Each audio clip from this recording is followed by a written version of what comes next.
Good morning. Thank you for being here, and congratulations on your nomination.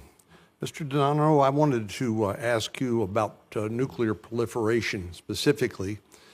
One of the things that President Trump has made very clear is that he expects our NATO allies in Europe to do more for their own self-defense, and I agree with that wholeheartedly. But it's going to take a while for them to step up and create the industrial base to produce weapons, to build their military and the like. In the meantime, we're seeing concerning announcements from everybody from President Zelensky to the new Chancellor of Germany to the President of Poland talking about, well, maybe they need to acquire nuclear weapons in order to defend themselves against the existential threat of Russia. What do you think the right answer is to prevent proliferation? Because, of course, you know and I know it won't stop there. Other countries around the world, if they have concerns about whether the United States will come to their aid, they figure they better do whatever they need to do to survive. Thank you for the question, Senator. I think the best answer to those concerns that I've seen the press reports is a robust, extended deterrence and American allied assurance policy. During my service in the previous Trump administration, we did exactly that. There's no substitute for diplomacy. If I'm confirmed, that'll be a top priority of mine to reassure allies and partners that the United States will stand shoulder to shoulder with them. I watched Secretary Rubio and Ambassador Whitaker at NATO this past week, giving those extremely strong support to the alliance while calling on them to do more.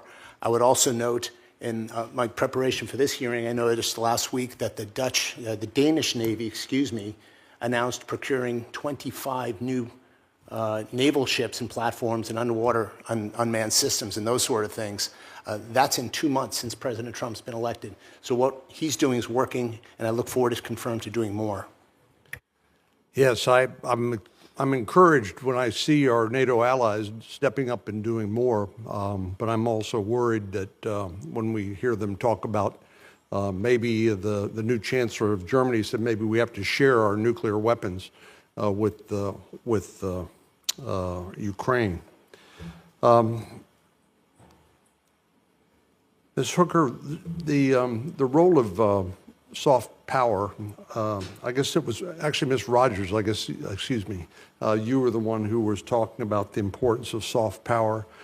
One of the things that I noticed when I traveled with Senator Shaheen and Senator Kaine in Central and South America is obviously China is on the march in South America and Central America. And one of the ways that it was interesting, the contrast between my most recent visit and previous visits is in many instances the heads of state of many of these countries had studied in the United States. So they learned about us, they learned about our values, and they were a friend of the United States. And it seems like over the last recent years, we've had as many as 300,000 Chinese students in the United States, which is a cause for concern, particularly when they're studying things like nuclear physics and the like. But what can we do to encourage more foreign students from key allies and developing nations to come to the United States to learn more about us and for us to learn more about them? Thank you, Senator, for that question. As I noted in my opening testimony, these foreign exchange programs are really some of our strongest soft power assets, and they're great human capital investments too. I think by this administration's attentiveness to the vetting process for student visas and other visas, we do the utmost to ensure the quality of every single person we let in, which bolsters the quality and the success of these programs. And I think telling the American story, highlighting American excellence, highlighting American innovation, creating a safe, strong, prosperous America will be the city on a hill that others will want to visit and learn from and be part of. And I think we'll see those fruits manifest in our exchange programs and elsewhere. Ms. Hooker, how would you deal with Mexico? Thank you, Senator, for that question. Well, the President and the Secretary have begun to do a lot of work on Mexico, obviously, with the upcoming USMCA review and the other work that's being done to secure our borders. Mexico is an incredibly important partner for the United States. If confirmed, I look forward to working with the Secretary to ensure that the diplomacy that needs to be done to secure our southern border is done, and that our trade relationship is balanced and even and made reciprocal. I look forward, if confirmed, to communicating with you on that if you have other issues you'd like for me to look into. But